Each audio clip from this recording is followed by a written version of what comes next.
Salut tout le monde, aujourd'hui on se retrouve pour une nouvelle vidéo qui va être une vidéo assez spéciale. En ce moment il y a un conflit d'Artsakh, plus communément connu sous le nom du Haut-Karabakh, entre l'Arménie et l'Azerbaïdjan d'un côté.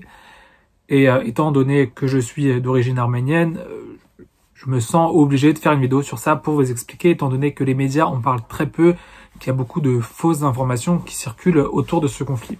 Du coup, on va commencer avec une partie historique pour voir comment tout a commencé et pourquoi il y a un gros conflit autour de ce territoire. Tout va commencer en 1921, après que l'Arménie a déjà perdu beaucoup de provinces lui appartenant. Le Haut-Karabakh va être attaché arbitrairement et contre le gré de sa propre population, qui est à ce moment-là composée de plus de 94% d'Arméniens, à l'Azerbaïdjan. Et en fait, c'est un choix de Staline, qui a évidemment un but stratégique et politique pour que ces deux pays, l'Arménie et l'Azerbaïdjan, soient l'un et l'autre.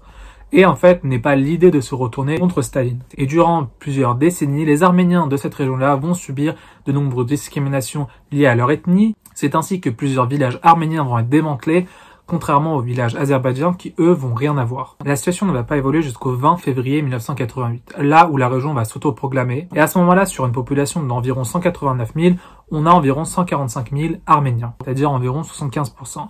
On voit bien une diminution de la population arménienne sur ce territoire. Le 15 juin 1988, l'Azerbaïdjan revendique le retour du Haut-Karabakh dans son territoire. Plusieurs violences vont éclater des deux côtés en Arménie et en Azerbaïdjan. En 91, on a l'effondrement de l'URSS et à cette occasion, l'Assemblée nationale du Haut-Karabakh va proclamer son indépendance. Et ça, le 2 septembre 1991. 2 mois plus tard, l'Azerbaïdjan va répliquer et annuler son statut d'autonomie. Pour qu'un mois plus tard, cette proclamation d'indépendance soit réaffirmée par le Haut-Karabakh, le 10 décembre 1991 avec une écrasante majorité pour le oui. C'est ainsi qu'entre 1990 et 1992, il va y avoir de ce qu'on peut qualifier d'une catastrophe humanitaire qui va avoir lieu au Karabakh suite en fait au blocus imposé par l'Azerbaïdjan. C'est alors que les habitants du Haut-Karabakh vont s'organiser pour s'alimenter et se défendre grâce à l'aide de l'Arménie. L'Arménie qui s'engage à soutenir la revendication d'indépendance du Haut-Karabakh, étant donné que le Haut-Karabakh veut son indépendance et pourquoi pas par la suite réintégrer l'Arménie. Il y aura de nombreuses victimes des deux côtés.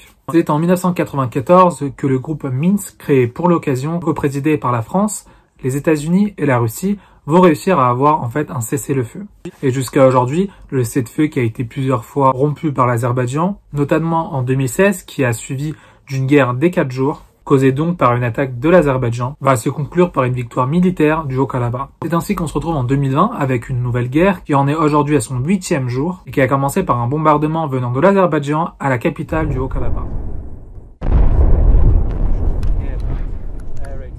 Le 27 septembre, l'Azerbaïdjan signe la déclaration de guerre, tandis que les autorités du Haut-Karabakh déclarent la loi martiale et la mobilisation générale. Mais en plus, dans cette guerre, il y a l'entrée de la Turquie. La Turquie qui est très très proche de l'Azerbaïdjan et un ennemi historique de l'Arménie, avec le génocide arménien qu'il a causé et qu'il ne reconnaît toujours pas aujourd'hui. Il s'allie en fait à l'Azerbaïdjan qui lui offre de l'argent, du matériel pour de la guerre, même des soldats. Il a été même confirmé par Emmanuel Macron que la Turquie a envoyé plus de 300 djihadistes venus de Syrie et de Libye vers l'Azerbaïdjan. Et je veux aussi être très clair, nous disposons d'informations aujourd'hui, de manière certaine, qui indiquent que des combattants syriens ont quitté le théâtre d'opération, des combattants de groupes djihadistes, en transitant par Gaziantep pour rejoindre ce théâtre d'opération du Haut-Karabakh. La Turquie a même déclaré être prête à entrer en guerre avec l'Arménie. Turquie qui n'a rien à voir de base dans cette histoire. Apparemment, leur obsession des Arméniens n'est toujours pas terminée. C'est comme ça que l'Arménie est en guerre depuis 8 jours face à l'Azerbaïdjan. Les répercussions de cette guerre peuvent aller très très loin étant donné que l'Arménie a un traité de sécurité avec la Russie. Si la Turquie rentre réellement en guerre, la Russie devra sûrement rentrer elle aussi en guerre. Il y a aussi l'Iran qui est tout proche, qui déteste l'Azerbaïdjan et la Turquie et qui est très allié avec l'Arménie. On a aussi la Géorgie qui est tout proche et qui normalement a des bonnes relations avec l'Arménie, mais depuis son conflit avec la Russie, elle est en mauvais terme. Bref, ce petit conflit entre deux petits pays peut avoir un potentiel d'une grande guerre, surtout dans le Caucase. C'est pour ça que la Russie, pour le moment, joue le rôle du médiateur et a même demandé à la Turquie de faire la même chose. Turquie qui, évidemment, est loin de vouloir la paix et au contraire veut rentrer en guerre. Et après, comme je vous l'ai dit, la Turquie et l'Azerbaïdjan sont deux pays très proches, voire ils se considèrent parfois même comme étant une nation. Et beaucoup pensent que la Turquie est derrière ça, pousse l'Azerbaïdjan en fait à essayer de reconquérir le Haut-Karabakh pour assouvir leur besoin de conquérir en fait le Caucase. Cette envie qui date depuis l'Empire ottoman pour retrouver leur aspect de l'Empire ottoman, image à laquelle ils sont très fortement rattachés. Et en plus, le gros conflit aussi qui dure depuis des siècles, c'est le fait que ce soit deux pays musulmans face à un pays entre les deux qui est chrétien, et qui plus est le premier pays chrétien au monde. Pour en venir au Karabakh, ceux qui pourraient dire que en fait le Karabakh appartient à l'Azerbaïdjan, non, c'est faux.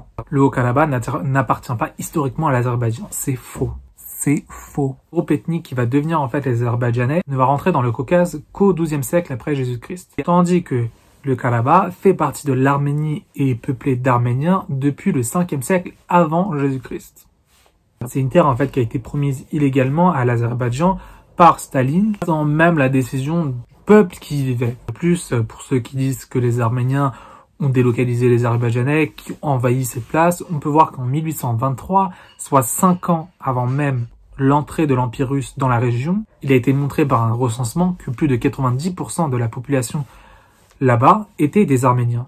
Donc voilà, cette terre en fait a toujours été peuplée et a toujours été à l'Arménie. C'est pour ça qu'aujourd'hui, officiellement, oui, le Karabakh est dans le territoire de l'Azerbaïdjan, mais c'est pour ça aussi qu'aujourd'hui, elle s'autoproclame et qu'elle en fait, elle est indépendante, que ce soit administrativement parlant ou dans son fonctionnement. Et qu'elle est soutenue par l'Arménie, évidemment. C'est pourquoi il n'est pas dans l'intérêt de l'Arménie d'être agresseur envers ce territoire. C'est pourquoi toutes les personnes qui disent que l'Arménie en fait a commencé la guerre ou alors qui est agressive, c'est faux, étant donné que l'Arménie, elle, au contraire, elle essaie de trouver un moyen pour que ce soit officiel, mais évidemment, elle a déjà le contrôle du territoire.